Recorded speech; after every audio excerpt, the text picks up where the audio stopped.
est manifeste dans les versets suivants. Je cite le poème. Prisonnier noir, je dis prisonnier français. Est-ce donc vrai que la France n'est plus la France? Est-ce donc vrai que l'ennemi lui a dérobé son visage? Est-ce vrai que la haine des banquiers a acheté ses bras d'acier? Et votre sang n'a-t-il pas ablué la nation oublieuse de sa mission d'hier? Vos funérailles seront-elles celles de la Vierge Espérance? Fin de citation. Senghor, à travers ce discours, dénonce l'ingratitude de la France, sauvée de la tyrannie nazie par les soldats africains et à qui elle refuse tout honneur. La reconnaissance des valeurs chevaleresques des travailleurs sénégalais par le pays des droits de l'homme et dans l'éthique senghorienne, un attentat à la dignité des Noirs qu'il faut condamner avec la plus grande vigueur. Par la lapidation verbale, le poète dévalorise les fonctions de ses autorités, dont l'ingratitude se lie aisément par leur comportement hypocrite. Par le lexique de la trahison, la France n'est plus la France. L'ennemi lui a dérobé le visage. La haine des banquiers a acheté ses bras. Et la sémantique de la déchéance qui caractérise ce verset, le soldat Léopold Sédar Senghor exprime toute sa colère, son amertume, sa déception à l'endroit de la France qui a trahi l'Afrique et ses travailleurs sénégalais. La faute est lourde et grave. Ces braves djambars, venus de l'outre-Atlantique, confrontés à la rigueur du froid et de la misère, ont versé leur sang, leur sueur, ont offert leur cœur et leur corps pour que règne la paix et la joie de vivre dans un monde cruel où l'enfer, c'est les autres. Dans l'univers politique des hosties noirs, donc, la France est un pays lâche et hypocrite, un pays assassin, criminel. Et le poète Senghor n'a pas les mots justes pour pleurer ses frères d'armes, lâchement assassinés le 1er décembre 1944 à Tcharoy, après avoir combattu dans les rangs de l'armée française. Et d'ailleurs, dans la pause de l'action Conversation avec Mohamed Aziza, le poète déclare clairement son dégoût à la lâcheté et sa référence à l'honneur comme éthique en ces termes. Je le cite. Et quel est le mot que vous détestez le plus? C'est la lâcheté ou la déloyauté. Je me réfère toujours à l'honneur, au djom, à la kersa pour employer des mots bien sénégalais. L'attitude de la France à l'endroit de leur sauveur est vécue par le poète comme une trahison. C'est une faute grave qu'il faut dénoncer, un attentat à la dignité du noir. En effet, donc, l'honneur repose seulement sur l'opinion selon laquelle il y a pouvoir. Et dans le cas de figure, et dans ce cas de figure, la valeur militaire du trahir est dévalorisée, piétinée. Le poète se venge pour laver l'affront des hosties noirs. Le poète se venge pour laver l'affront.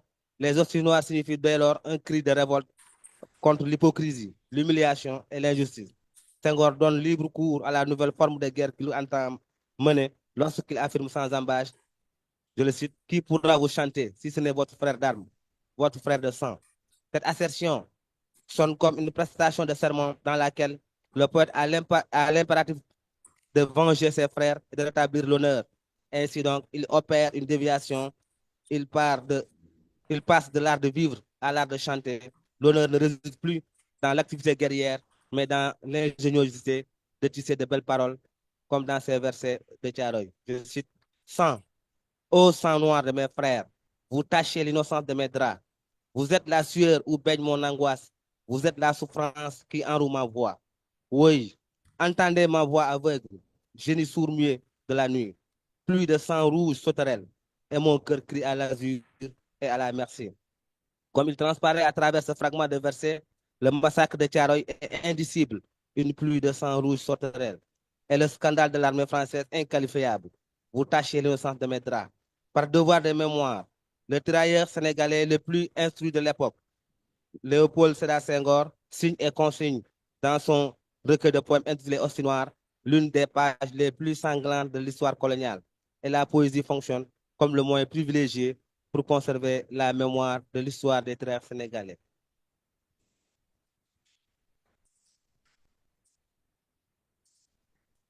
À l'instar d'homme du Christ qui s'est fait immoler pour acheter les fautes commises, l'Afrique s'est faite assez blanc, l'Afrique s'est faite hostie noire pour que vive l'espoir de l'homme. Le poète traficote les pôles idéologiques de la chrétienté pour donner plus de teneur et de vitalité à l'action des traits sénégalais en l'inscrivant dans dans la grandeur et l'immortalité. Cette transgression du texte biblique chez l'auteur des Hosties Noires répond à un souci de réhabilitation du nègre pour lui donner une place de soleil dans la marche de l'humanité vers le progrès, comme dans cette interrogation angoissante. Je cite, vos funérailles seront-elles celles de la Vierge Espérance? Fin de citation. l'exaltation de l'honneur des travailleurs sénégalais. Dans l'univers poétique séngorien, l'honneur est aussi un idéal d'humanité et acte de vie. Ainsi donc, les soldats africains débarqués en France, dans les rigueurs du froid et du tragique de la guerre pour défendre la mère patrie, sont des cavaliers d'honneur. Leur courage, leur engagement et leur loyauté à la métropole occupée par les Allemands relèvent de l'honneur. C'est pourquoi, dans le recueil de poèmes ostinoirs, la forme d'honneur la plus manifeste est celui des armes. Il se caractérise essentiellement par le courage, la dignité, la loyauté et le patriotisme. Dans ce contexte, défendre la mère patrie, quel que soit le danger à braver pour le travailleur sénégalais, est la forme la plus achevée de l'honneur, ainsi que le fait remarquer donc le poète en écrivant, je cite, on nous tue, Almami, on ne nous déshonore pas. Fin de citation. La mort dans la dignité est la plus belle mort. Il permet aux combattants d'entrer dans la légende des héros, donc d'être immortels. C'est le chemin de la gloire militaire. Cette image symbolique de la conscience militaire qui survalorise le sacrifice du sang au nom de la liberté et du patriotisme se retrouve aussi chez des auteurs comme Pierre Corneille qui affirme mourir pour le pays n'est pas un triste sort, c'est immortalisé par une belle mort. C'est s'immortaliser par une belle mort. Par le sang versé ou par la vie perdue au carnage des hautes flammes, les travailleurs sénégalais dans l'univers poétique séngorien sont d'une témérité et d'une loyauté exemplaire.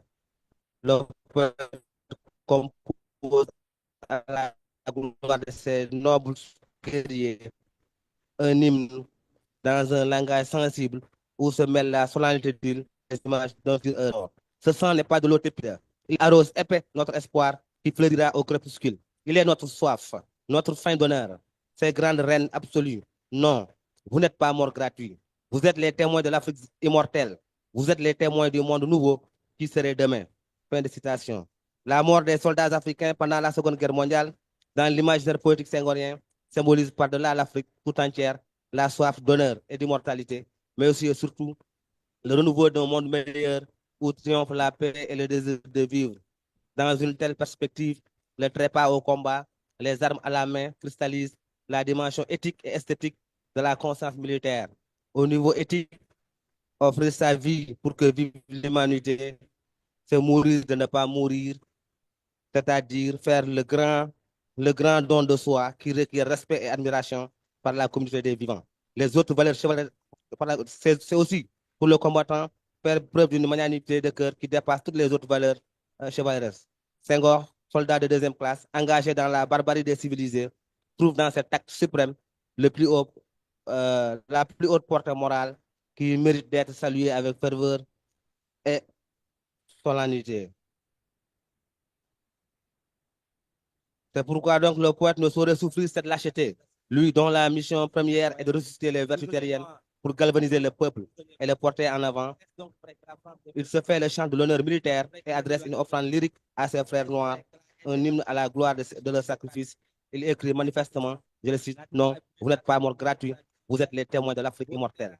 Le moment donc est solennel et la profération de l'hymne exige le silence absolu. Senghor utilise des images tragiques pour donner plus de tonalité et de vigueur à son discours aux morts.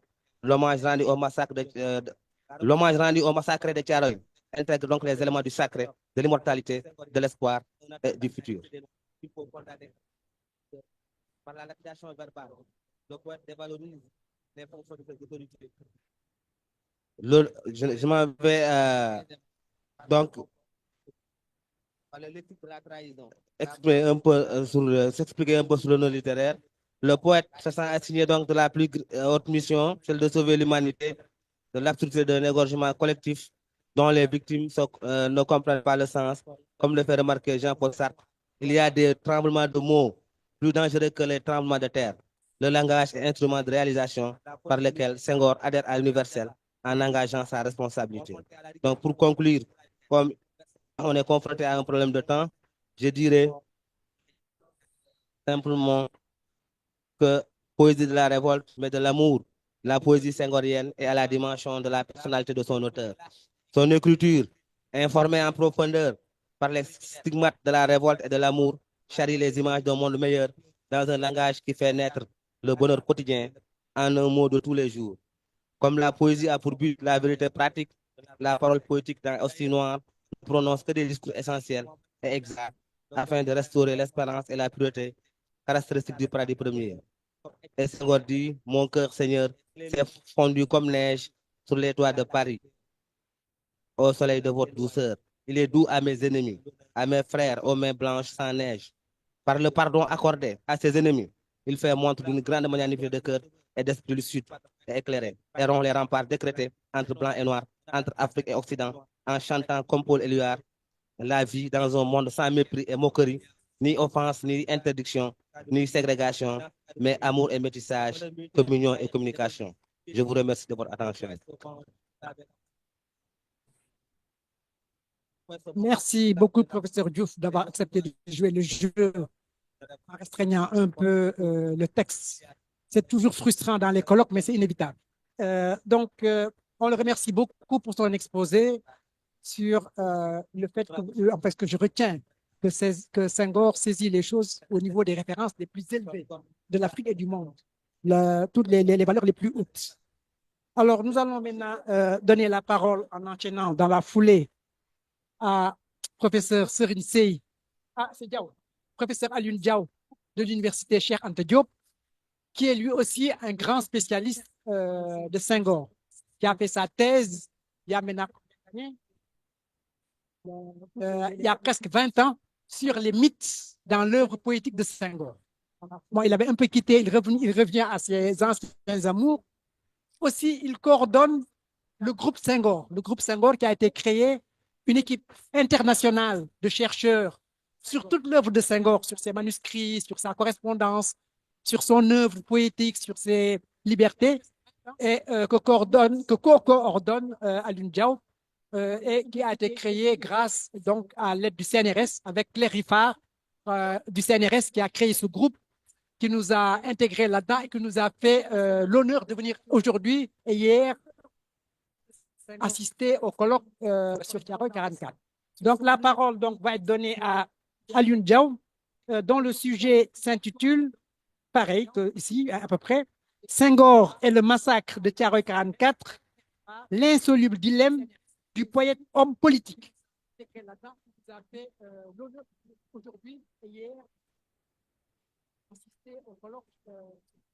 Merci beaucoup, professeur Ba.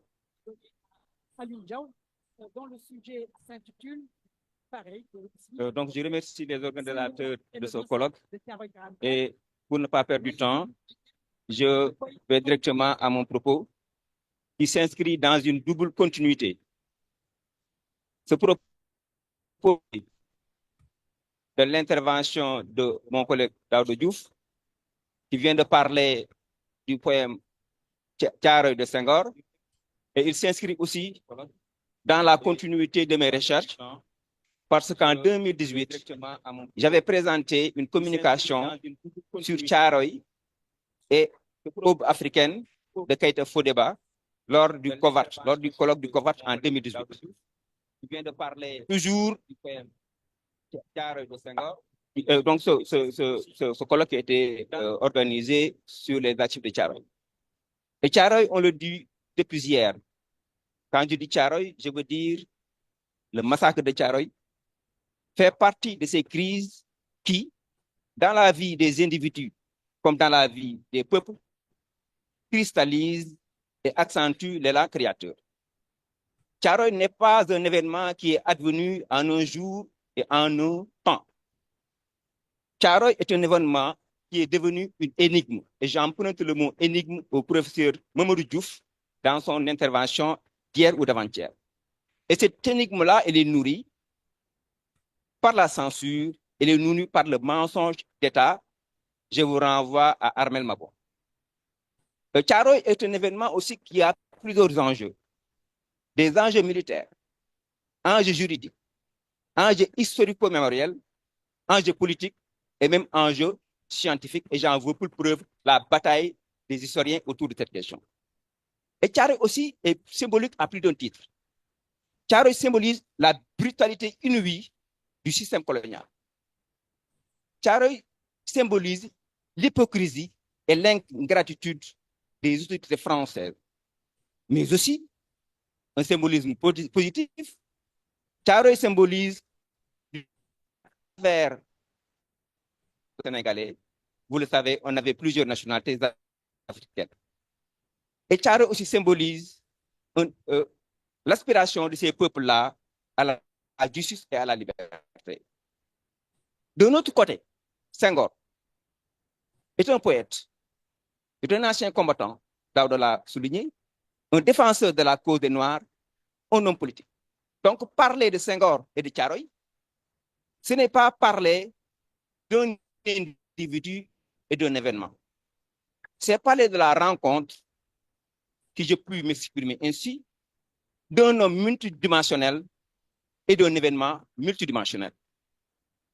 Et l'analyse que nous vous proposons se fonde sur 4 formes de prise de parole de Senghor par rapport à l'événement de Thiaroye. La première forme, c'est une forme poétique à travers le poème Thiaroye que Daouda vient d'analyser. La deuxième prise de parole, c'est un article intitulé « Défense de la race noire » publié par Senghor. La troisième prise de parole, c'est sous la forme d'une lettre adressée par le député Senghor au président français Auriol. La quatrième prise de parole, c'est le silence. Donc, ce sont ces 4 prises de parole-là que je vais analyser en 3 parties. D'abord, comment analyser l'attitude du politique Senghor face au massacre de Thiaroye? Est-ce de la trahison? Est-ce de la prudence? Est-ce de la sagesse? Est-ce de la diplomatie? Le deuxième point parle là de la mort du politique pour que vive le poète et le penseur. Et le troisième point sera une interrogation sur ce que le massacre de Thiaroye nous rend. Là, si vous utilisez ça, là, je ne sais pas, peut-être c'est pas Comment assez analysons-nous l'attitude de l'homme politique parce que c'est ça votre Senghor? webcam. Il va y avoir. Comment analysons-nous l'attitude de l'homme politique Senghor face aux événements de Thiaroye? L'histoire, de manière générale, plus particulièrement les figures historiques à célébrer et à offrir en modèle, a été un des terrains de bataille entre Senghor et ses opposants politiques. Les anti-senghoriens. Et le professeur Souleymane Bachidja disait qu'il fut un moment où le jeu préféré des jeunes et des intellectuels après le football, c'était s'opposer à Senghor. Donc les anti-senghoriens, s'inscrivant soit dans la lignée de l'anticolonialisme internationaliste, soit dans celle de l'anticolonialisme panafricaniste ou nationaliste, se sont servis du massacre de Thiaroye comme un moyen de contestation. Dans un bulletin du Parti africain de l'indépendance, le parallélisme est fait entre De Gaulle et Senghor en ces termes. À Thiaroye, De Gaulle avait utilisé des Africains contre des Africains.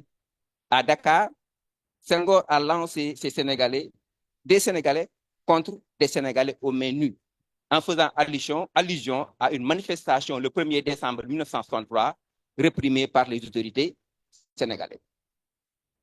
Oui. Dans le sang, précise M. Ba, qui peut-être faisait partie de ces jeunes-là dont le sport préféré était de s'opposer à Senghor.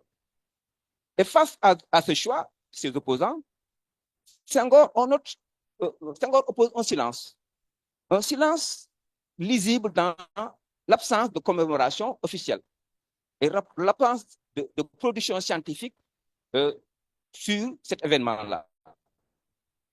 Le deuxième acte qui nous intéresse de l'homme politique Senghor, c'est la lettre qu'il a adressée au président Vincent Auriol en 1947, alors qu'il est député à l'Assemblée nationale. Et 4 choses nous retiennent dans cette lettre. Premièrement, Senghor ne parle pas des tirailleurs massacrés à Thiaroye, il parle de ceux qui ont condamné, de ceux qui ont été condamnés. Deuxième élément qui attire mon attention, c'est l'utilisation des formules, je ne dirais pas de politesse, mais d'extrême politesse. Il écrit « J'ai l'honneur d'appeler à nouveau votre bienveillante attention sur les prisonniers sénégalais condamné après les incidents de décembre 1944 au camp de Thiaroye.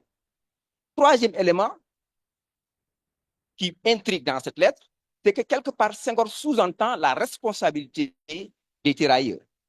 Et enfin, quatrième élément de cette lettre, l'affirmation d'un désir de rester attaché à l'Union française. Et je pourrais même ajouter que cela, on le verra d'ailleurs dans Thiaroye, je n'insiste pas. Et donc, la position de Senghor dans cette lettre me paraît ambiguë.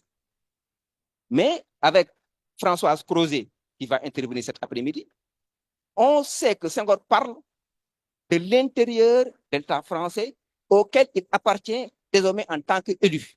Il ne parle pas en tant qu'élu sénégalais, il parle en tant qu'élu de la République française qui s'adresse au président français. Et le silence, cette ambiguïté-là, donc le silence face aux opposants et l'ambiguïté de sa lettre, nous interpelle aussi si on revient en arrière en pensant ou bien en interprétant ce que le poète et le penseur avaient déjà fait. Ce qui nous mène à notre deuxième point. Quand survient le massacre de Thiaroye, Senghor est en France. Il est affecté, il est profondément affecté, et il écrit un texte dès décembre 1944, même pas un mois après les événements, un texte qu'il intitule Thiaroye. Et en érigeant ce lieu-là, il ne parle pas des individus, il parle des personnes et fait de ceux qui sont tombés à Thiaroye, donc comme des héros d'une épopée collective. Et Senghor n'a pas attendu l'événement de Thiaroye pour écrire sur les tirailleurs. Il a déjà, depuis le début, depuis les années 40 et même dans les années 30, écrit pour célébrer ces tirailleurs-là.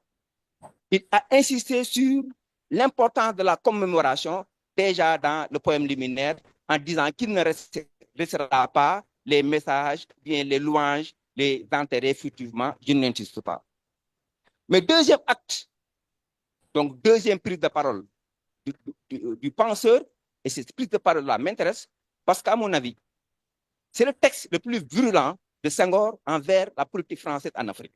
C'est un texte écrit moins d'un an après les événements de Thiaroye, en 1945. Il écrit un article qu'il intitule Défense de l'Afrique noire, et avec comme dédicace à la mémoire des tirailleurs sénégalais morts pour la dignité de l'homme. Ceux qui fréquentent les textes senghoriens savent qu'il avait déjà écrit aux tirailleurs français morts, aux tirailleurs sénégalais morts pour la France. Il avait écrit aux tirailleurs sénégalais morts pour la République avec grand R, mais là en 1945, il dit aux tirailleurs sénégalais morts pour la dignité de l'homme. Pourquoi? Parce que tout simplement le poème Thiaroye a ébranlé la foi de Senghor en la France. Parce que si les morts, si les tirailleurs sénégalais qui sont tombés en France pendant la Première et la Deuxième Guerre mondiale, si leur mort peut être comprise, si leur mort peut être érigée en sacrifice, la mort des tirailleurs sénégalais sous les balles des Français en Afrique est une mort qui n'a pas de sens. C'est une mort absurde. Et Senghor ne croit plus en cette France-là, et toute sa foi, tout ce qui se projetait en termes de coopération avec la France, en termes de direction d'une république commune, où les Français et les Français d'Afrique ou bien des autres territoires vivraient en commun, ce rêve-là tombe à l'eau. Et voilà ce qu'il dit. Dans cet article, je lis en même temps en regardant le chrono pour qu'on ne m'arrête pas, il dit tenir à faire entendre une voix authentique de cette Afrique avant que la métropole ne commette contre elle, contre l'Afrique, une de ses iniquités. Il poursuit. Après le débarquement allemand, nombreux furent les Sénégalais qui prirent le maquis et se battirent dans les rangs FFI. Cependant, dès la libération, par une inconcevable discrimination raciale, on rétablissait l'inégalité dans les soldes des coloniaux, et les négros africains étaient parmi les moins favorisés. Ils se plaignirent de cela et de bien d'autres choses encore. En réponse, on employa contre eux la force. C'est un euphémisme, c'est ce qu'on a écrit. Et on les traita comme de vulgaires collaborateurs. On alla jusqu'à les accuser d'être gangrénés par la propagande nazie.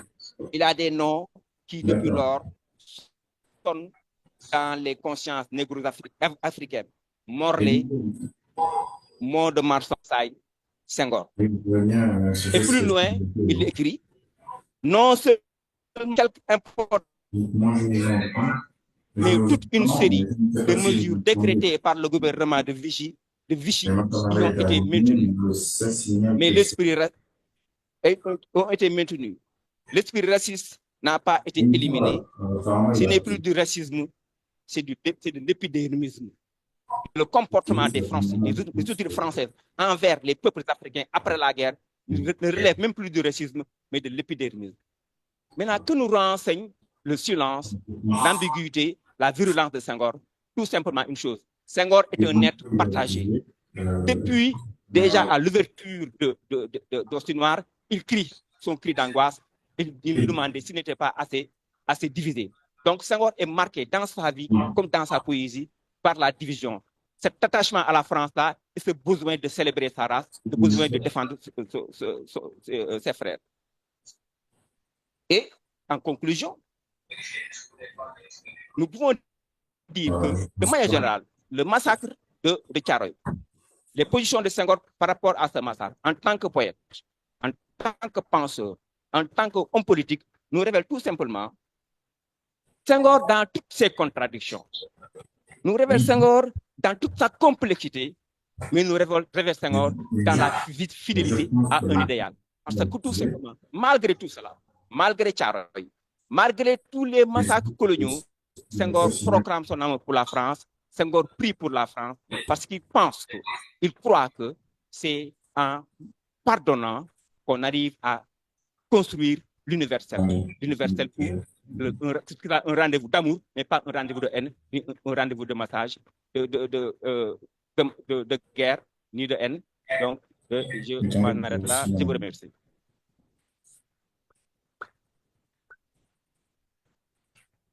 On remercie plusieurs fois professeur Diao pour pas un mot, une extrême clarté. Il fait toujours là, c'est très clair. Et c'est très documenté aussi. On la félicite pour ça. Voilà, et on va aussi jouer le jeu du temps. Maintenant, apparemment, c'est quelqu'un qui est à l'extérieur qui doit parler. Ah, c'est Serine Sey. Donc, nous allons donc donner la parole au professeur Serine Sey, qui est cheville ouvrière de ce colloque, qui s'est multiplié par 10 pour le succès de ce colloque. Il doit se ménager un peu, là où il a un exposé. Mais en tout cas, on te félicite pour ça. Donc, Serine Sey est dans nos grades à la faculté des lettres de l'université Cheikh Anta Diop.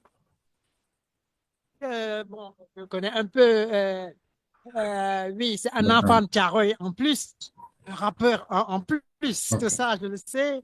Il a fait sa thèse sur Boubacar Brice Diop, mais il travaille sur toute la littérature africaine. Et voilà, et donc son exposé, sa conférence, Dëkkandoo Jàmm Moo Ci Gën. Voilà, on a un titre Wolof, ça c'est du vrai souverainisme là encore. Dëkkandoo Jàmm Ci Gën, c'est dans l'air du temps. Imaginez les relations entre la population de Thiaroye et les tirailleurs de 1944 à travers le roman, le théâtre et le cinéma sénégalais. Merci, professeur Ba. Je remercie l'assistance, surtout l'organisation, tout le monde, tous ces gens-là qui sont venus de l'étranger pour échanger avec nous sur le massacre de Thiaroye et participer aux événements de la commémoration du massacre. Donc, comme le professeur l'a dit, mon exposé est intitulé Dëkkandoo Jàmm Moo Ci Gën. Imaginez les relations entre la population de Thiaroye et les tirailleurs de 1944 à travers le roman, le théâtre et le cinéma sénégalais. Donc, donc je serai en certains moments en quelques phrases en Wolof, parce que peut-être dans l'assistance, il y a certains qui ne comprennent pas le français. Maintenant, le but d'interroger les textes littéraires, d'interroger une production filmique et un scénario pour décrire ce rapport si particulier que les habitants de Thiaroye, je dirais même les habitants des Thiaroye, que ce soit Thiaroye-Gare, Thiaroye-Kao, Thiaroye-sur-Mer, etc., que ces habitants-là ont entretenu avec les tirailleurs. Donc, à un certain moment, si on étudie ces textes-là et peut-être certaines sources, ces populations avaient toujours éprouvé les mêmes rêves et les mêmes angoisses que ces tirailleurs sénégalais. Et si les historiens tardent encore à étudier ce phénomène, à étudier ces relations, quand même dans les textes littéraires, dans les premiers, des clins d'œil à des tentatives de description de ce lien très étroit que les populations ont tissé avec les tirailleurs. Donc, pour le dire un peu en wolof, li may waxtaanee mooy jéem a wane ne ñi nga xamante ni yëngu nañ ci wàllu cinéma ak wàllum laadab maanaam littérature wan nañ ci seeni liggéey waa Caaroy ñi dëkkoon ci wetu camp bi nan lañ doon dëkk ak tirailleurs yi. moo tax ma tuddee ko dëkkandoo jàmm moo ci gën te di ngeen gis ne relation boobu si jàmm moo ko lal waaye dama ne dama koy imaginer ndax amul benn historien boo xam ne wax nañ ci léegi dañ koy jéem a imaginer en partant de li nga xamante ni écrivain yooyu ak cinéaste yi def nañ ko ci seen texte. De part et d'autre du camp de Thiaroye, on voit qu'il y a des artistes, des activistes, des intellectuels ou des citoyens lambda qui essaient de mener avec d'autres Sénégalais venant d'autres régions et des étrangers un combat acharné pour la réhabilitation des tirailleurs morts à Thiaroye en 1944. Donc l'activisme de rappeurs comme BMG 44, qui a accolé son nom le nombre 44 en référence à l'année du massacre, qui a accolé à son nom le nombre 44 en référence à l'année du massacre, montre le lien très étroit que les Thiaroyois entretiennent avec les tirailleurs. Ok, donc, comme je l'ai noté tantôt, il y a des écrivains qui ont essayé dans leur texte de représenter de manière timide ou en tout cas de manière très explicite cette relation. Et je pense, des écrivains et des artistes, je pense d'abord à Sembène Ousmane avec son film Camp de Thiaroye, Jean-Dip Ndiaye, un écrivain qui a publié un roman qui s'appelle Djokel, où donc Djokel, le personnage, a été un des tirailleurs donc, qui a survécu au Panen Ndiaye, hein, qui est un écrivain sénégalais, qui dans sa trilogie, dont le 3e tome va sortir bientôt, la trilogie est intitulée Indigène de Gorée. Et dans Indigène de Gorée, l'un des personnages principaux, Michel, est également un tirailleur qui a eu à être dans le camp de Thiaroye et qui a survécu au massacre. Donc, je cite également, je vais parler de Boubacar Boris Diop, qui a été l'un des premiers, en tout cas, romanciers à s'emparer de cette question de Thiaroye, à travers d'abord son roman le temps de Tamango, puisque dans le temps de il y a un passage où le personnage principal, Ndongo Thiam, et son groupe du MARS, les Mayeko, etc., parlent d'un projet cinématographique sur le massacre de Thiaroye. Et ils disent même que le personnage principal, Ndongo, avait déjà rédigé une pièce théâtrale sur le massacre de Thiaroye. Et dans le même tome, il y a effectivement une pièce théâtrale qui s'appelle Thiaroye Terre Rouge, donc écrit donc par Boubacar Boris Diop. Donc je vais également parler de ces éléments. Mais de ces œuvres-là, ces œuvres de création, que ce soit les œuvres littéraires ou les œuvres artistiques, les œuvres cinématographiques, parmi tant d'autres thèmes, ces œuvres traitent de ce sujet. Hein. En rappelant un peu que ces relations sont des relations faites de complicité et de fraternité. Donc, comme l'a dit le vieux El Hadj Abdou Mboup, hein, qui habite à Thiaroye, qui dans un article de l'Observateur, un article qu'on peut voir dans un numéro paru la semaine passée, il explicite la solidité et l'exemplarité de cette relation. Il nous dit, je cite M. Mboup, il faut dire que peu avant ces événements, les tirailleurs sénégalais débarqués de France et établis au camp militaire de Thiaroye s'étaient déjà bien intégrés. Ils avaient des contacts réguliers avec les populations car ils ne restaient pas tout le temps confinés au camp. Ils offraient des vêtements et de la nourriture aux populations. C'était des Africains comme nous et le contact s'est donc rapidement établi. Nous étions très admiratifs en les regardant et eux en retour étaient heureux de retrouver la chaleur africaine après leur long séjour en France. Pour wax ko ci olof góor gi tudd Alaaji Abdou Mboup dafa ne da doon wax ci l'Observateur bi génn àjjuma bale passé ne balaa massacre bi di xew Thiaroye tirailleurs yi nga xam ne ñu nekkoon ci camp bi dañoo jokkoo woon trop ak population bi donc dañ doon am ay contact bis bu nekk ndax ñoom daanuñu woon toog lu yàgg ci camp bi dañ doon génn souvent di ñëw ci camp bi dañ doon may ñi dëkk Thiaroye dañ leen daan may ay yére dañ leen daan may lekk ñoom daal nee na dañoo nekkoon ay africains comme ñoom moo tax le contact moo tax daal seen relation xawoon a kii comment dirais-je seen relation xawoon baax trop ah Diaw moo ma gën a dégg wolof il parle wolof mieux que moi le professeur Diaw après il va me corriger malgré le fait qu'il soit sérère donc ces mots qui sont ceux du vieux El Hadj Mboup comment dirais-je le vieux El Hadj Mboup qui, interrogé par le quotidien sénégalais L'Observateur, rapporte ce qu'il a entendu et vu le 1er décembre 1944 alors qu'il était âgé de 10 ans. Il en profite donc pour rappeler les relations empreintes de cordialité et d'entraide entre les tirailleurs et les populations des deux quartiers qui constituaient à l'époque le village de Thiaroye, Pikine, Bogoul et Layène. Puisque à l'époque où il y avait le massacre, Thiaroye était un village où il n'y avait que deux quartiers, Pikine, Bogoul et Layène. Donc, les tirailleurs, quand ils sortaient du camp, ils se dirigeaient vers ces deux quartiers. Ils entretenaient une relation très particulière avec les habitants de ce quartier. Et tout ce que ce vieux-là dit dans cet article, on retrouve ça dans les textes littéraires. Donc, là, je vais commencer par le camp de Thiaroye de Sembène, où les populations de Thiaroye apparaissent un peu proches et un peu loin. Il y a deux références aux populations de Thiaroye dans le film Ousmane Sembène, si je me rappelle bien.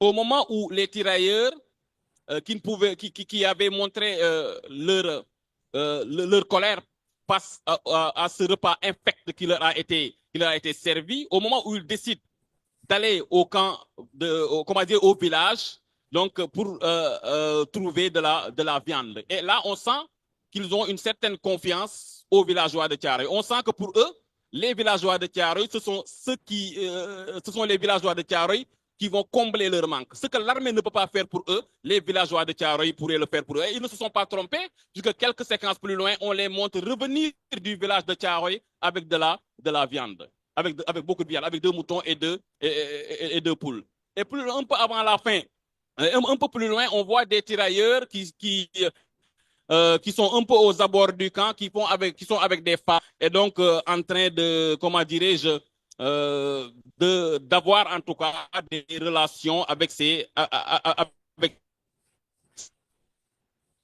donc ce qu'on peut par rapport à la première séquence que j'ai citée, les cris de joie qui accueillent ceux qui s'étaient rendus au village sont symboliques de tout le bonheur que Thiaroye procurait aux tirailleurs. Donc ce bonheur procuré par les Thiaroyeurs est aussi présent sous une autre forme dans le film. Il est donc dans cette séquence où 2 tirailleurs s'enfoncent dans les buissons, chacun en compagnie de 2 jeunes femmes à demi nues, alors que 2 autres tirailleurs, Congo et Niger, attendaient leur tour pour s'accoupler avec celles qui sont visiblement des filles de joie. Ici, c'est de la tendresse, de l'attention et de l'amour que ces femmes venues visiblement du village apportent à ces hommes, sevrés justement de cet amour. Et donc, depuis cette séquence qui n'est pas peut-être qui n'est pas très valorisante pour les femmes de Thiaroye de l'époque, cette séquence nous paraît peut-être être une mise en scène d'un préjugé qui pendant longtemps a pesé sur les jeunes filles de Thiaroye et de la banlieue de manière générale. Donc, je vais avancer un peu. Là, je vais passer au deuxième texte, le texte de Jean Dip Ndiaye qui est intitulé Diokel. Dans Diokel, Jean Dip Ndiaye étale tous les mois et toute la colère des autochtones de Thiaroye que des tirailleurs. Il y a une femme qui s'appelle Makan, dont le mari Diokel était parti en guerre. Et Diokel fait partie des tirailleurs qui ont été dans le camp de Thiaroye. Et un jour, on lui apprend que donc les tirailleurs, il y a quelque chose qui se passe au camp de Thiaroye. Quand elle est arrivée devant le camp, elle a vu toute la population en train de manifester. Certains même étaient sortis avec des armes pour exprimer leur colère et étaient prêts à faire face aux soldats qui sont restés dans le camp pour venger justement ces tirailleurs-là. Et ça montre que véritablement que ces populations, à travers le massacre qui venait d'être fait, se sentaient profondément touchés. Ils sentaient eux-mêmes qu'ils étaient eux-mêmes, comment dirais-je, victimes de ce massacre.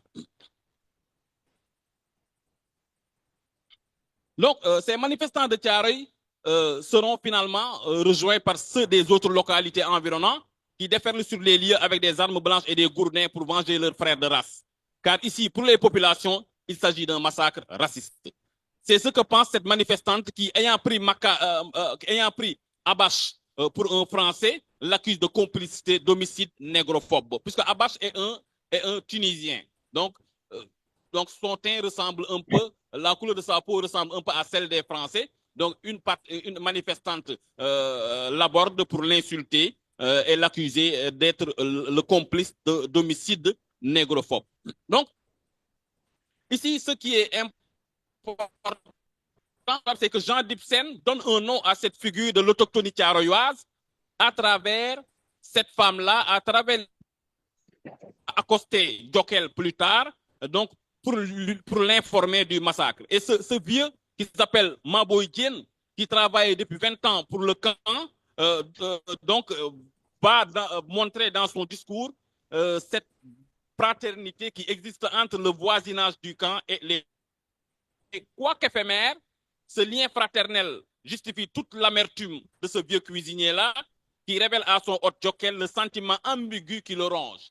En tant que Thiaroyois, quelqu'un qui est véritablement touché par le massacre de ses frères, mais également c'est quelqu'un qui cuisine, qui fait un travail pour les bourreaux de ses frères. Et il est malheureux à cause justement de cette situation qui lui paraît intenable. Solidaire de ses frères africains massacrés, il est pourtant obligé de travailler pour leur bourreau. Maintenant, je vais parler de Boubacar Boris Diop, puisque c'est chez cet auteur que l'on retrouve les indices les plus marquants de cette connectivité, de cette connexité à travers son roman Le Temps de Tamango, sa pièce théâtrale Thiaroye Rouge et le scénario qu'il a coécrit avec Ben Djogay Bey. Dans Thiaroye Rouge, une seule mention est faite des habitants de Thiaroye. Et cette mention n'est pas une explicitation à proprement parler de leur relation avec les tirailleurs, pas dans Thiaroye Rouge, dans Le Temps de Tamango. Hein? Dans Le Temps de Tamango, il y a une seule mention des populations de Thiaroye. Donc cette mention n'est pas une explicitation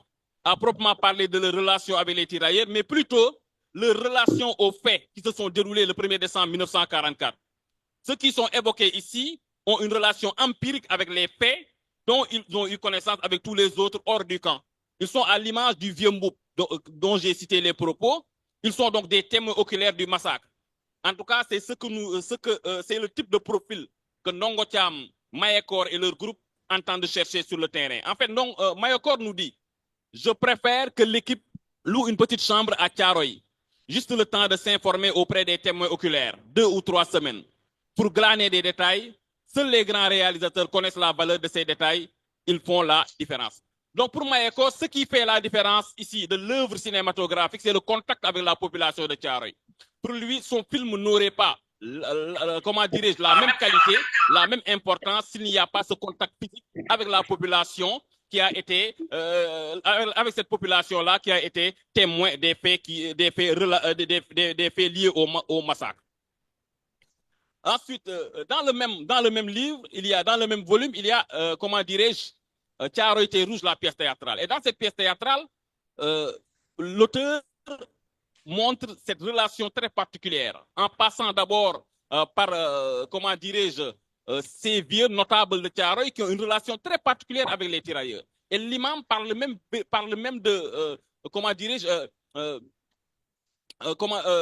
d'un personnage, d'un tirailleur, en disant « mon fils ». Et il y a cette volonté de montrer qu'il y a une relation filiale, une relation familiale entre les populations de Thiaroye et les tirailleurs. Et on va retrouver la même chose également dans le scénario pour véritablement montrer que les populations de Thiaroye se sentaient, comment dirais-je, sentaient qu'ils étaient dans la même situation de discrimination que les tirailleurs, que le malheur des tirailleurs, c'était le leur. À un certain moment, il y a l'imam, ça c'est dans le scénario, qui parle avec un personnage et qui utilise le pronom personnel nous pour évoquer la relation, comment dire, la situation aussi bien des populations de Thiaroye que des tirailleurs. Donc, ceci pour montrer véritablement les artistes sénégalais, les écrits, de mettre en scène, c'est de démontrer ce test commotion lambda et la population militaire africaine qui était donc sous la coupole de la colonisation. Je vous remercie. C'est pour tout, pour l'organisation, pour l'exposé très clair, mais aussi le Wolof, puisque la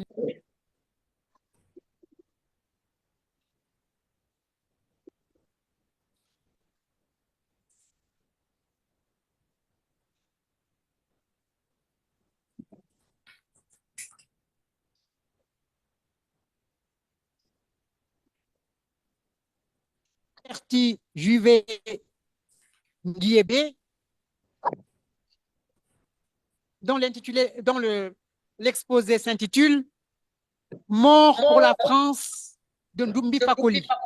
Mort pour la France 1944 de Perna et Otero. Un jeu de mots aux enjeux mémoriels. Le massacre de Thiaroye entre reconstruction et quête de reconnaissance à travers la fiction francophone postcoloniale.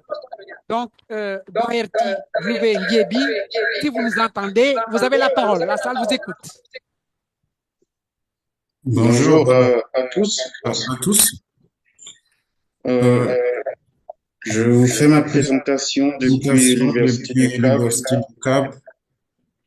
Et voilà. Voilà, donc ma communication, le titre de ma communication a été quelque peu modifié. Je vais vous faire la présentation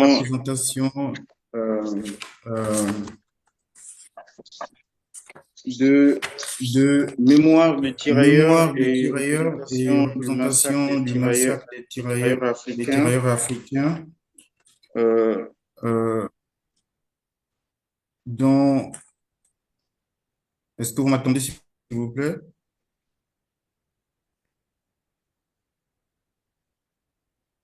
Vous m'entendez? Oui, pardon, très bien. Vous avez la parole. D'accord, merci. Je disais que ma présentation était quelque peu modifiée. Je veux m'appesantir simplement sur la bande dessinée. Et j'ai dû retirer le roman de Ndoumbi Fakoli.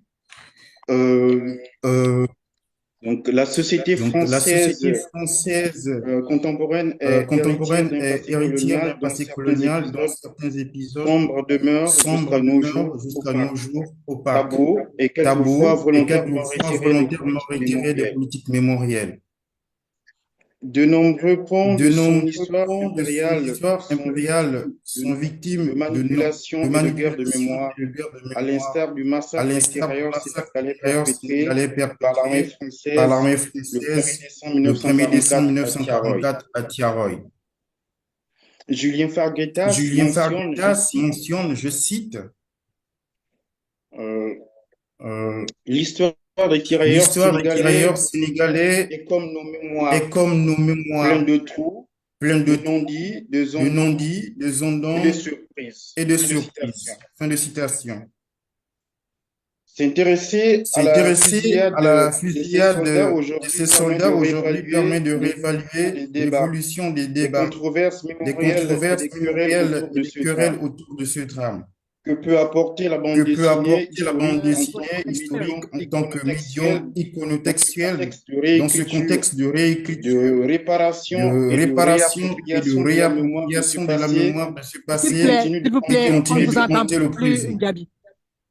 Pour les organisateurs, si vraiment ça pose problème, je pense, on a qu'à nous envoyer la communication. Hein. Parce que, bon. Vous ne m'entendez pas, s'il vous plaît? Est-ce que vous m'entendez?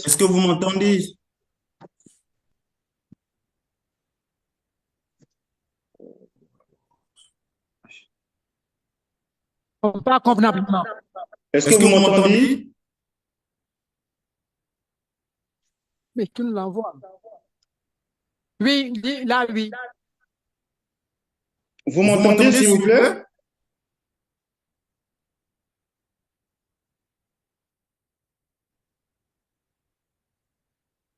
Est-ce que vous m'entendez? Allô?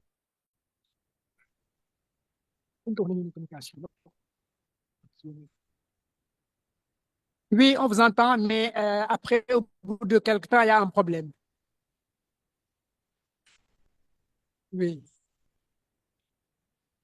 Ah, voilà. Allô? Oui. Ah, oui. Ah, nous demandons à tous ceux qui sont en train de suivre la conférence en ligne de couper leur micro pour que nous puissions écouter notre collègue. S'il vous plaît, si vous suivez la conférence en ligne, coupez votre micro. Merci.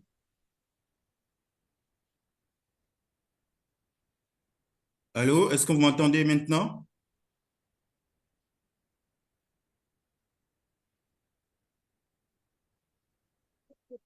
Allô? Allô, Dakar?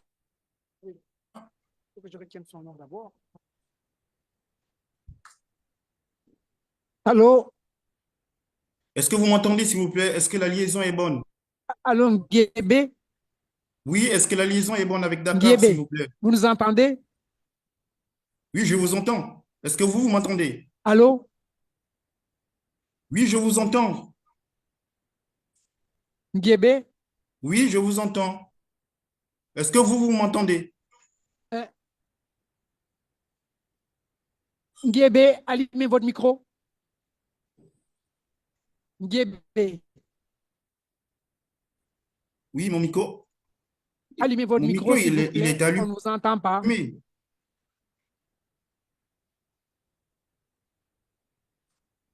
Allô?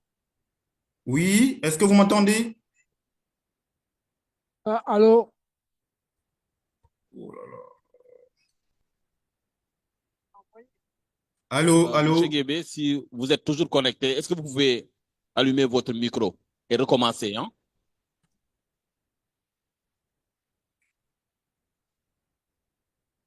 Mon micro, il est allumé, non?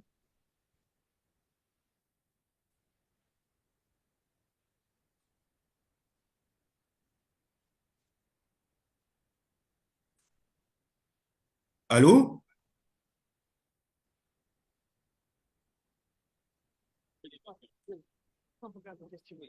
Je demandais à cela, non? Oui.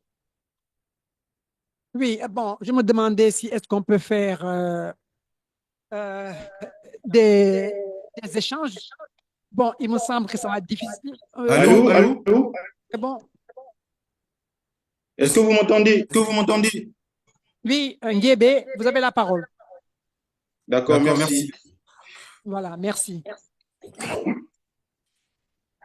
Euh, donc, je disais, la société française contemporaine Est héritière est d'un passé héritière d'un passé colonial dont colonial dont certains épisodes sombres demeurent jusqu'à nos jours opaques, tabous et quelquefois volontairement retirés des politiques mémorielles.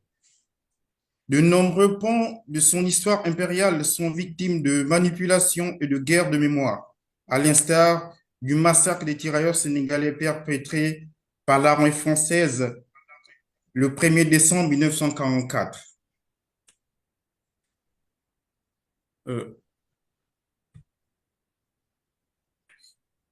Julien Farguetas, je cite Julien Farguetas, l'histoire des tirailleurs sénégalais est comme nos mémoires pleines de trous, de non-dits et de zones d'ombre.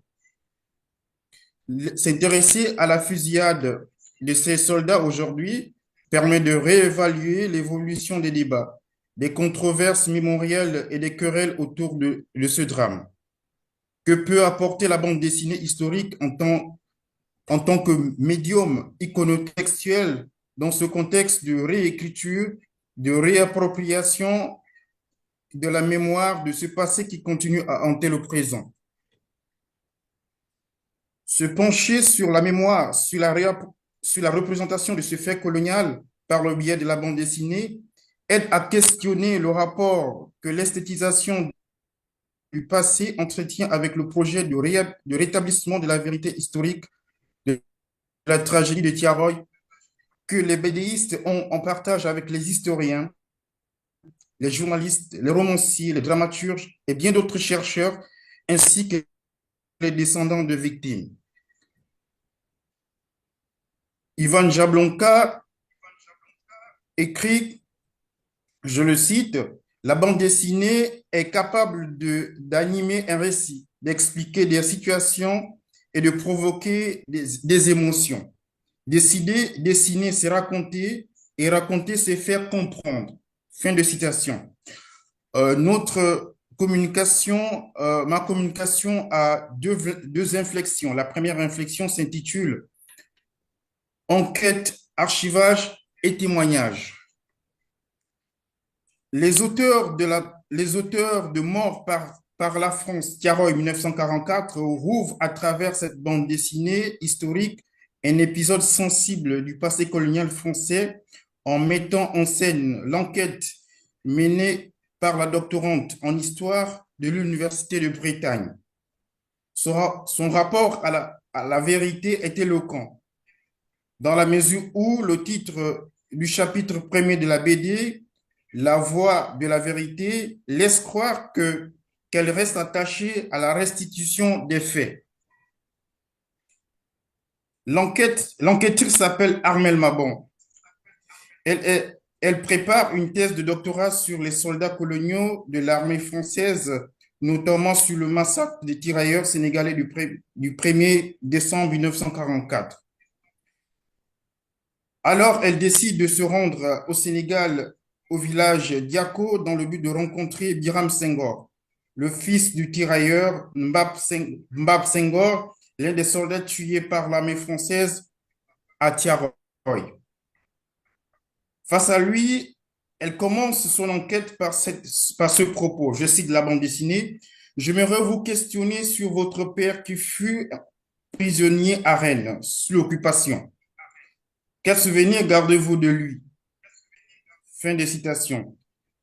Prenant la parole à son tour, Biram Senghor explique que, je cite la bande dessinée, « La dernière fois que j'ai vu mon père, j'avais 6 ans. Aujourd'hui, les seuls souvenirs qui me restent de lui, ce sont des photos, des lettres, et ce qu'ont pu me dire Antoine Abibou et ses autres compagnons d'armes. » Fin de citation. À l'instar du roman ou du roman historique ou du roman d'enquête, la bande dessinée historique fait la bande historique, je me suis embrouillé un peu avec mes papiers, désolé, fait aussi partie des récits d'enquête contemporains,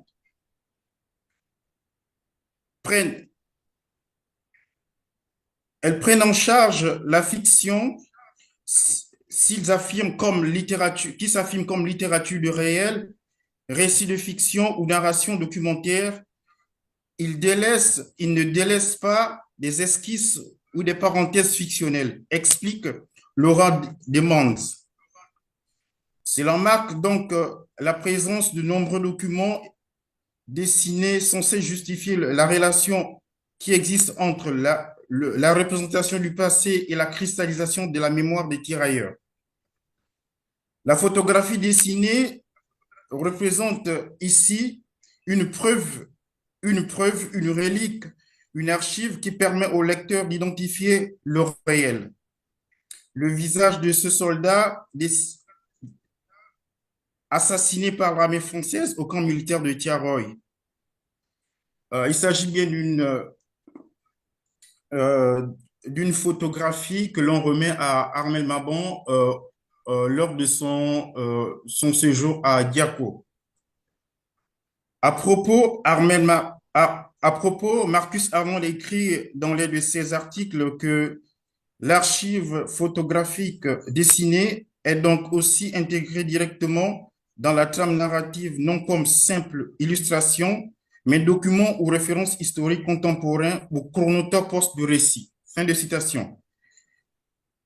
L'image ci-jointe, donc l'image photographique dessinée, dévoile non seulement le projet de transmission mémorielle des BDistes, mais illustre aussi la dimension documentaire et testamentaire du roman graphique.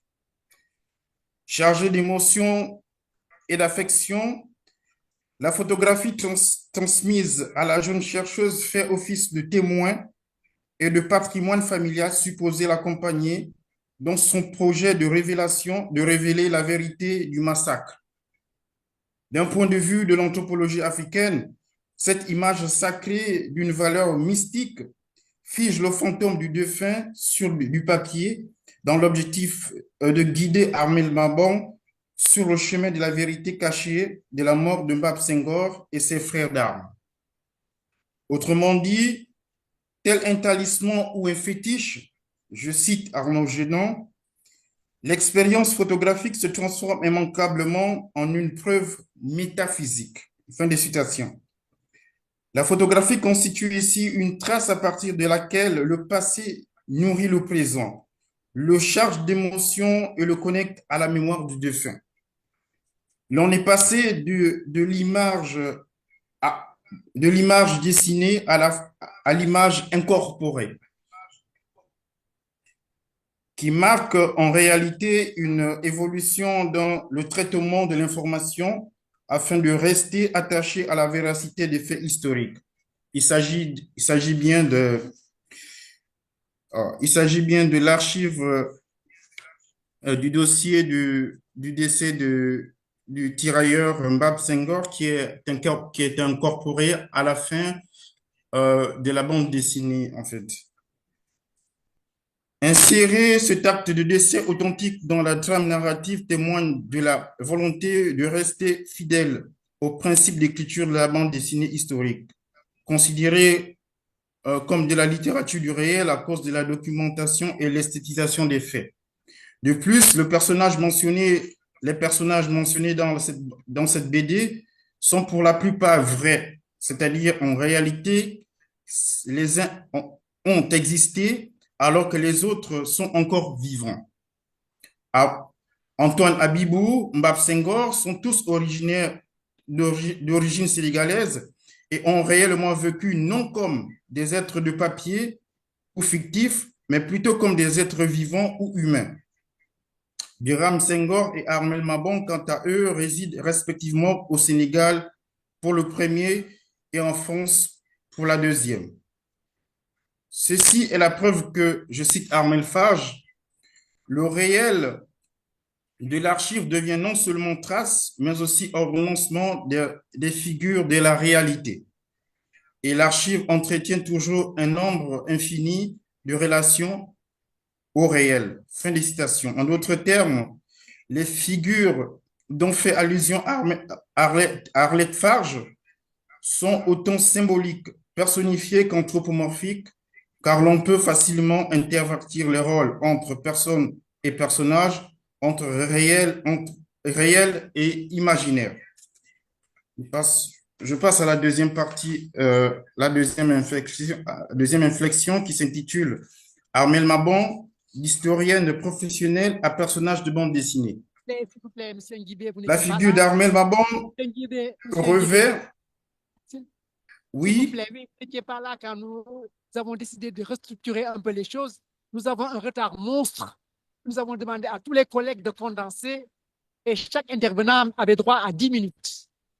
Donc, essayez de condenser rapidement et de faire la conclusion, hein, parce que c'est les contraintes de temps. Merci. D'accord, chers collègues.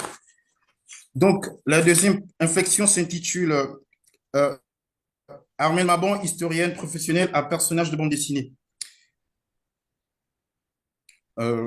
La figure d'Armel Mabon revêt un caractère important lorsqu'on aborde le sujet lié à la reconstitution et la représentation de la mémoire du massacre de Tiaroy.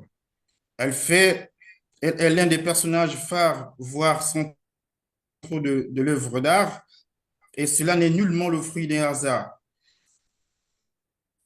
ici, nous parlons du personnage d'Armel Mabon comme étant un personnage important de la bande dessinée dans la mesure où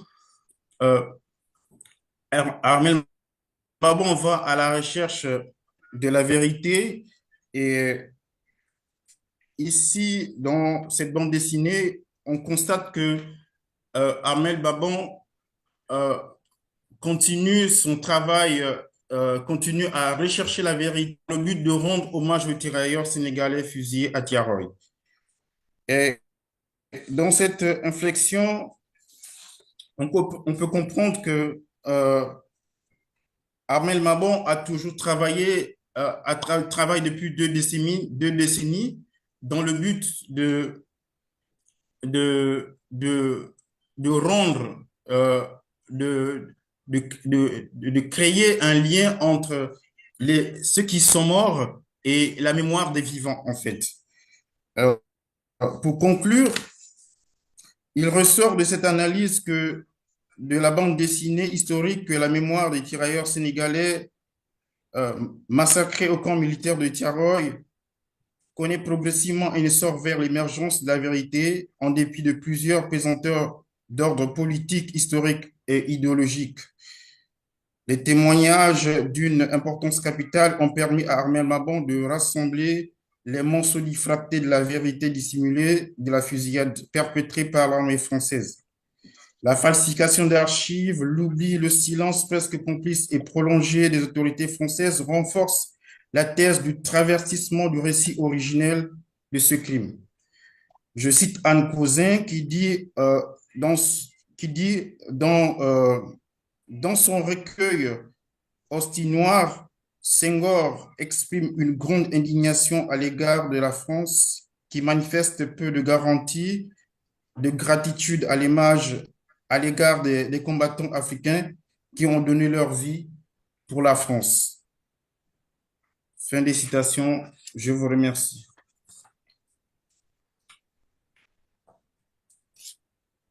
Merci beaucoup, chers collègues. Nous allons terminer la séance. Peut-être 2 ou 3 réactions rapides parce que nous avons presque 3 heures de retard sur le programme. Voilà, je ne sais pas si vraiment il y en a qui sentent une nécessité impérative d'intervenir. Oui, sinon on laisse le deuxième panel venir s'installer. Est-ce qu'il y a quelqu'un?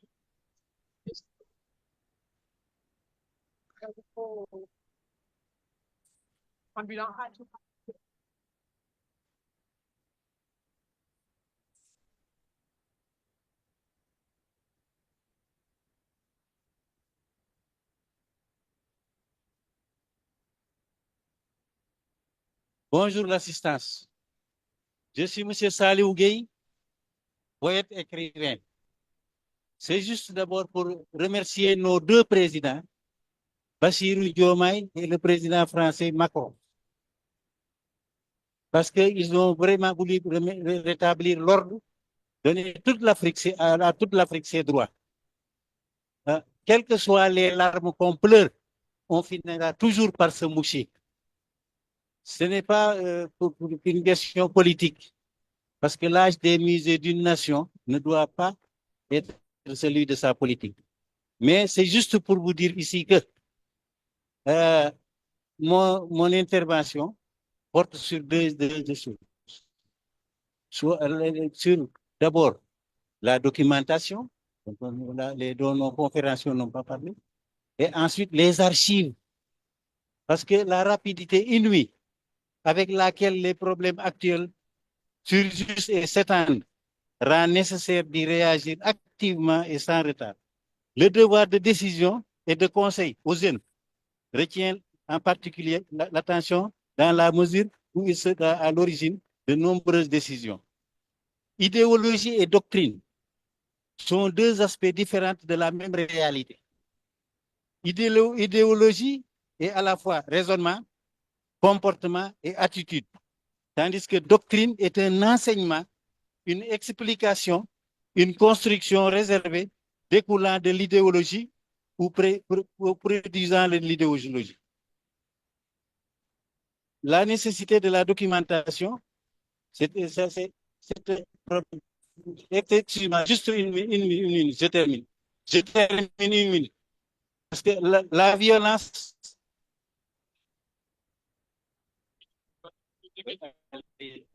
Qui peut poser une question? On ne peut pas. Oui. Enfin, moi, c'est juste une remarque, je ne vais pas plus loin. Ce que j'ai apprécié au niveau des intervenants, c'est cet aspect qu'on n'a pas vu hier, à savoir, content, moi, de toute façon, pas grave. Alors, c'est bon là? Bon, ce que j'ai apprécié des intervenants, c'est ce qu'on n'a pas vu hier, c'est cet aspect en dehors de toujours la revendication pécuniaire. Évidemment, la revendication pécuniaire est importante. Mais là, vous avez des poèmes au travers de certaines citations et autres, le ressenti qu'on pouvait avoir, le traumatisme qu'on pouvait avoir, les fins ce qu'elles ont su pour des départs de gens qui ne vont jamais revenir, leur regard, leur visage, ce trauma qu'ont vécu les descendants et tout ça. Et je crois que c'est aussi important que l'aspect pécuniaire, même si l'aspect pécuniaire, il faudra le gérer. Je pense que ce traumatisme, tant qu'on n'aura pas, quand on ne sera pas allé au fond, on ne pourra jamais le résoudre. Par exemple, moi, quand je vais, par exemple, à Chasselet, avec ce qui s'est passé là-bas, on s'est battu pendant 15 ans pour amener les Sénégalais à faire un travail de mémoire dans la diaspora. Et c'est dommage qu'on ne parle pas de la diaspora parce que la travail de mémoire depuis des années. Ce que je voulais souligner par là, c'est que quand on emmenait nos enfants dans ces sites-là, nous, proprement sénégalais, avec nos enfants, on les emmenait là-bas, on trouvait des petits-enfants français qui connaissaient le chant des tirailleurs sénégalais et qui le récitaient et qui participaient aux commémorations, alors que nos propres enfants n'en connaissaient pas un seul mot et on avait honte. Et je trouve que cet aspect est très important et c'est ça que je voulais souligner. Je vous remercie. Merci, c'est le rôle de la littérature. Oui, donnez la parole, s'il vous plaît, à Hawa Bokar. Oui.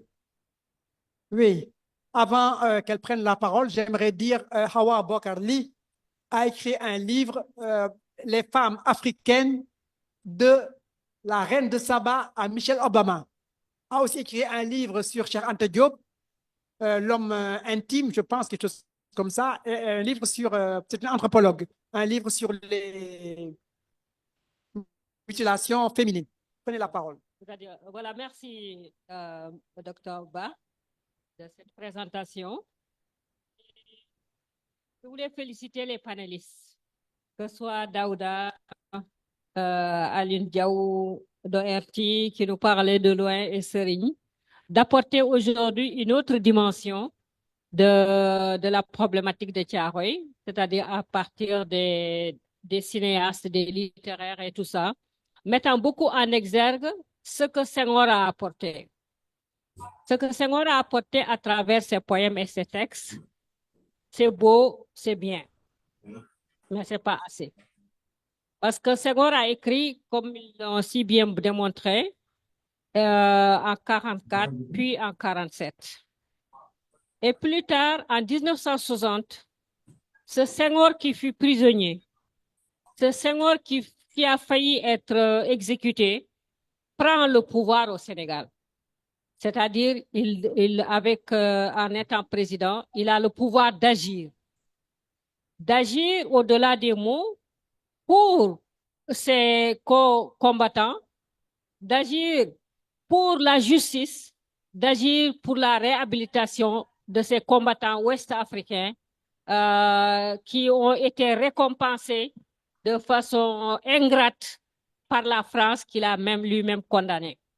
Mais Senghor s'est muré dans le silence. La France a mis une chape de plomb, Senghor l'a maintenu dans l'oubli.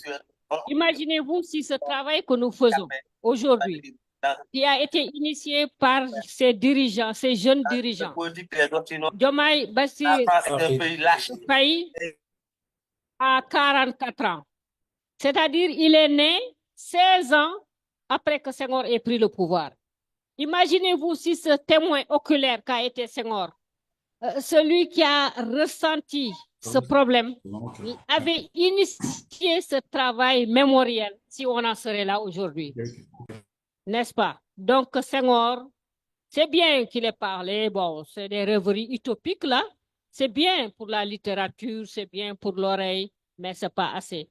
Et Senghor est complice, coupable d'un silence, complice avec cette France, dont je crois que c'est M. Diaw qui disait qu'il a toujours réaffirmé la foi.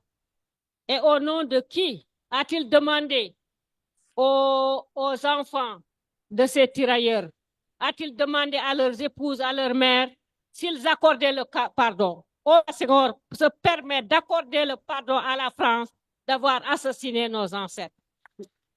Merci. L'autre question, Oui. je voulais juste demander Oui. combien de temps ont vécu les tirailleurs ici à Thiaroye?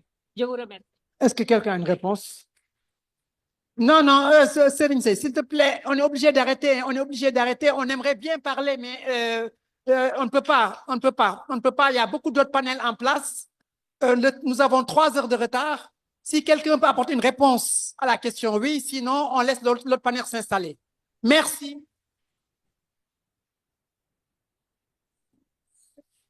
Non, le prochain panel, on n'a pas le temps. Est-ce que quelqu'un peut donner une réponse? Oui, combien de temps ils sont restés dans le camp? Vous donnez une réponse? Non, une réponse. Il dit qu'on ne peut plus donner la parole à quelqu'un pour une question parce qu'on n'a plus le temps. Il y a 3 panels. Il y a un autre panel qui va venir avant le déjeuner. Donc, oui. On va vous mettre en rapport avec quelqu'un qui vous donnera la réponse. Moi, je sais qu'ils sont restés peut-être quelques semaines, hein? 11 jours. Monsieur le maire dit qu'ils sont restés 11 jours. OK, vous avez votre réponse. OK, merci.